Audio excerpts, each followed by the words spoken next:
سلامونه دوستانو، یو ځل بیا ستاسو په خدمت کې دغه ورور ډېره ښایسته پوښتنه کړې ده، مهمه پوښتنه ده.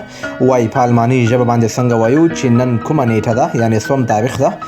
داسې وایو په الماني ژبه باندې welches Datum ist heute. welches Datum ist heute، یعنې نن کومه نیټه ده.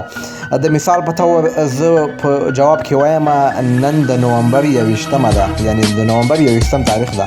نو په الماني ژبه باندې داسې وایم heute ist der 21. November. heute ist der 21. November، یعنې نن د نومبر 21مه ده. دوستانو تاسو کولی شئ خپلې پوښتنې مو په کمنټ کې وکړئ، لکه دغه ورور چې مهمه پوښتنه کړې ده. نو تاسو به هم په وخت سره جوابونه درکوم، او ستاسو د کمنټ او د فالو کولو او د لایک څخه ډېره زیاته مننه.